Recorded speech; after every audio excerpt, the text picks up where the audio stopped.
নমস্কার, কেমন আছেন সবাই? আমার চ্যানেলে স্বাগত জানাই। আজ 16ই আগস্ট শনিবার। আপনারা সকলেই জানেন আজকে জন্মাষ্টমী, শ্রী গোবিন্দের আজকে জন্মতিথি।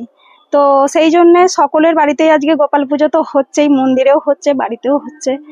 তো আমি সেই কারণে গোবিন্দের উপবাস রেখেছি। আমি প্রতি বছরই করি।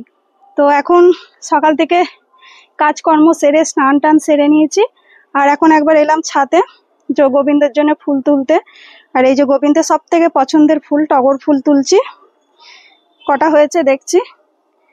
আর মার্কেটে এত ফুলের দাম, মানে কালকে বিকালে আমি ফুল মালা কিনতে গেছি, মানে এক একটা মালা 20 টাকা 15 টাকা এরকম দাম, তাও ছোট ছোট মালা। তা কুচো ফুল তো দিচ্ছেই না, আর ভালো করে বেশি করে মালা নিতে গেলে অনেক আরো দাম হয়ে যাবে। তো আমি সেই জন্য আমার সাধ্য মতো আমি যেটুকু পেরেছি নিয়ে এসেছি। তো এখন গাছের ফুলই কিছু তুলে নেবো, গোবিন্দ চরণে সেবায় দেবো। যেহেতু নিজের হাতে তৈরি গাছ, গোবিন্দ চরণে দিলে আমিও শান্তি পাবো। তো এখন আমি কিছু তুলসী পাতাও নিয়ে নিচ্ছি।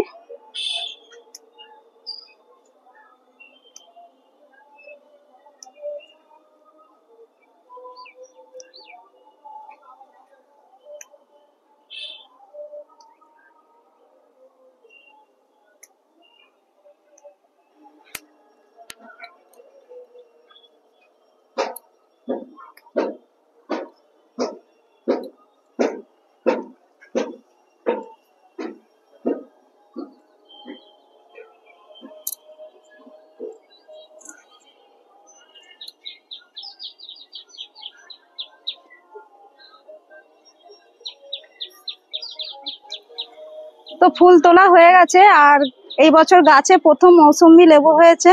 তো আজকে আমি তুলবো, গোবিন্দ চরণে সেবায় দেব। আমি প্রথমে এই প্রথম ফলটাই তুলে নিচ্ছি। এই দেখুন কত সুন্দর হয়েছে না লেবুটা, তুলতে পারছি না।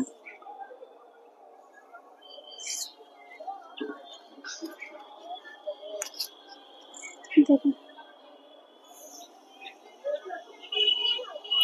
বাজার থেকে আরো ফল এনেছি, তার সাথে এই ফলটাও আমি গোবিন্দের চরণে দেব।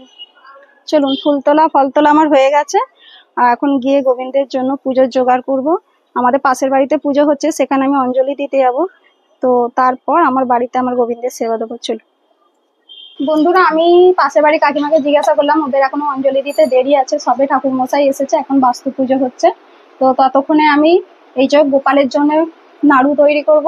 নারকেলটা কুড়ে নেবো, আর তাল নিয়ে এসেছি, তালগুলো চেঁচে নেবো। জন্মাষ্টমীর পুজোর বাজারে সব জিনিসেরই দাম বেশি। আমি যে নারকেলটা কুড়ছি, এই নারকেলটার দামই 50 টাকা। আমি একটার জায়গায় দুটো কিনতে পারলাম না, সেই কারণে একটাই নিয়ে এসেছি।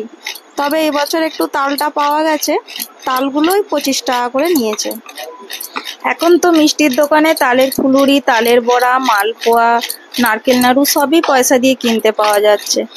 কিন্তু আমি নিজে হাতে তৈরি করে দেব গোবিন্দ চরণে সেবায়, সেই জন্য আমি ঘরেতেই এসব তৈরি করে নিচ্ছি। আর সেই সকাল থেকে ধোয়া মোছা করে পরিষ্কার পরিচ্ছন্ন করে তারপর এখন এগুলো নিয়ে বসেছি।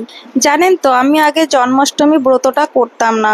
যেই থেকে আমি দীক্ষা নিয়েছি, কৃষ্ণমন্ত্র দীক্ষা নেওয়ার পর থেকেই কিন্তু আমি এই জন্মাষ্টমী ব্রতটা পালন করছি। আপনারা কে কে এই জন্মাষ্টমী ব্রত পালন করছেন আমাকে কমেন্ট করে জানাবেন। এটা সাহায্যে আমি আবার চেঁচে নেবো তালগুলো। মোর নিচে একটু একটু জল দিয়ে দিতে হবে, তালটা শক্ত আছে। আজকে শ্রী গোবিন্দের জন্য কি কি ভোগ রান্না করব, আপনারা কিন্তু স্কিপ না করে পুরো ভিডিওটা দেখবেন। ব্যাস, আমার সব কটা তাল চাঁচা হয়ে গেছে, এতটা হয়েছে। এবার পুজো দিতে যাব, গিয়ে ডালাটা সাজিয়ে নিই। বন্ধুরা, এখন আমি হাতের কাজটা শেষ করে নিয়েছি, আর এখন যাচ্ছি পুজো দিতে, না হলে আবার বামুন ঠাকুর চলে যাবে, অঞ্জলিটা মিস করে যাব। তো অঞ্জলিটা দিয়ে এসে তারপর আবার গোপালের খাবার তৈরি করবো। এখন বাজে প্রায় 11:30, আমি পুজো দিয়ে চলে এলাম। আর এখন পুজো দিয়ে এসে বসে পড়েছি সবকিছু জোগাড় করে ঠাকুরের ভোগ তৈরি করার জন্য। তো প্রথমে আমি তালটা একটু ফুটিয়ে নেব, কাঁচা ভাবটা কেটে যাবে আর সুন্দর গন্ধ বেরোবে। আমি পুষ্পাঞ্জলি দিতে গিয়েছিলাম 9:30, তখন বাজে। পুজো হতে, পুষ্পাঞ্জলি দিতে, হোম করতে, ঠাকুরের কথা শুনতে 11:30 বেজে গেছে। বেলা অনেকটাই হয়ে গেছে। ভোগ রান্নার সময় কথা বলা যাবে না, সেই কারণে আমি কিন্তু ওভার ভয়েস দিয়ে আজকের ভিডিওটা এখানে তৈরি করছি। আর তালটা মোটামুটি হয়েই এসেছে, এবার নাবিয়ে নেব। এই যে তালটা এবার ফুটে গেছে, মোটামুটি ভালোই ফুটে গেছে, আর সেন্টও আস্তে আস্তে বেরোচ্ছে বেশ। এবার নাবিয়ে নেব। এখন আমি নারকেল নাড়ুটা তৈরি করে নেব, সেই কারণে কড়াই এখন গুড় দিয়ে দিয়েছি। এরপর নারকেল কুড়োটা দিয়ে সুন্দর করে পাক করে নেব।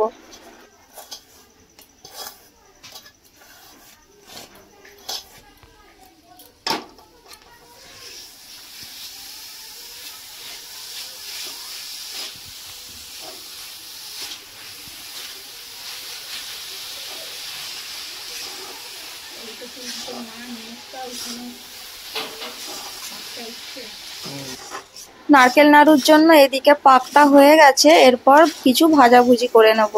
প্রথমে আমি আলু ভেজে নিলাম, এরপর কটা তালের লুচি ভেজে নেব। ময়দা তাল মেখে আমি লেচিগুলো তৈরি করেছি তালের লুচি ভাজার জন্য।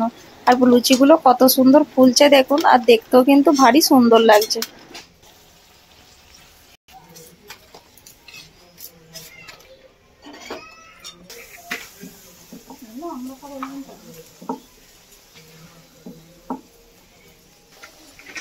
একটা একটা করে সবকটা লুচি ভাজা হয়ে গেল। লুচি ভাজার পর এবার আমি তালের ফুলুরিগুলো ভেজে নিচ্ছি। একটা একটা করে সুন্দর করে ফুলুরিটাও ভেজে নেবো। আর বাকি জিনিসগুলো যেগুলো বাড়িতে তৈরি করা যায় না সেগুলো আমি কিনে এনেছি, যেমন তিলের নাড়ু, সন্দেশ, মাখা, ক্ষীর, মাখন, এইগুলো দোকান থেকে কিনে নিয়ে এসেছি।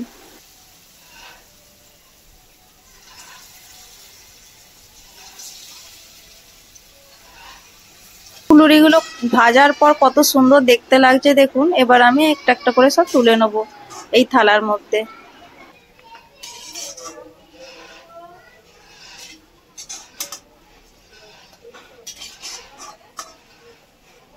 এদিকে আমার ভোগ রান্না কমপ্লিট হয়ে গেছে। এখন আমি চলে এসেছি গোবিন্দের চরণে সেবা দেওয়ার জন্য। প্রথমে একটু চন্দন বেটে ফুলে ছিটিয়ে দিলাম এবং গঙ্গা জল নিয়ে একটু আমি ছিটিয়ে দিলাম। আপনারা দেখেই বুঝতে পারছেন ঠাকুরটা আমার থেকে কতটা উপরে হাইটে রাখা আছে। এরকম আমাকে হাত বাড়িয়ে পুজো করতে হয়, কারণ আমার বাড়িতে এখনো ঠাকুর রাখার মতো সেরকম কোনো পজিশন নেই। আর গোবিন্দের কোনো আমার কাছে বিগ্রহ বলতে এরকম পিকচার আছে, হ্যাঁ, কোনো গোপাল ঠাকুর রাখা নেই। তো আমি এরকম আগে গঙ্গা জল দিয়ে পিকচারগুলো ভালো করে মুছে নিচ্ছি।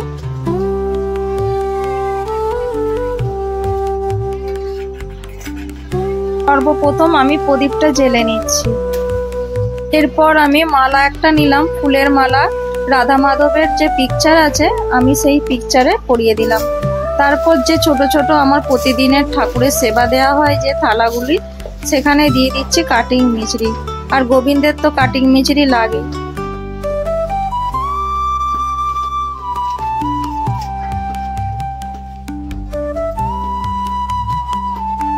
এবার ওই থালাগুলিতে এই মিছরির সাথে দিলাম একটু করে মাখা সন্দেশ।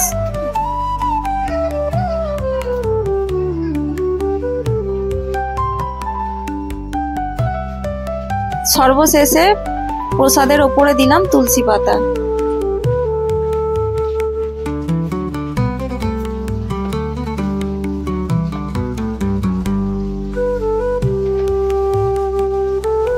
এরপর আমি একটু চন্দন আর তুলসী গোবিন্দের চরণে দিয়ে দিচ্ছি।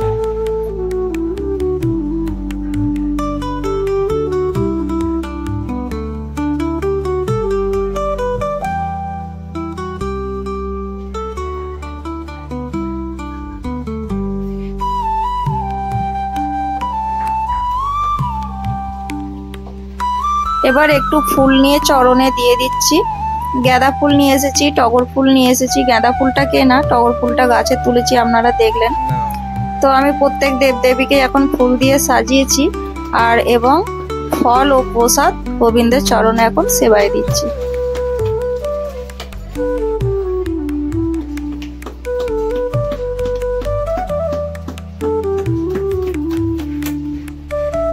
ধূপ, প্রদীপ, বাতি সবকিছুই এখন দিয়ে দিয়েছি এবং আমি এখন কৃষ্ণ মন্ত্র জপ করে নিচ্ছি। ভগবানকে স্মরণ করতে হবে, আজকে বেশি করেই স্মরণ করে নিলাম। আর যদি আজকের ভিডিও আপনাদের ভালো লাগে আপনারা কিন্তু কমেন্ট করে জানাবেন। আমার জন্মাষ্টমী আমি এইভাবেই পালন করলাম। আমার যথাসাধ্য আমি যেটুকু জোগাড় করতে পেরেছি কৃষ্ণের চরণে আজকে তাই দিলাম।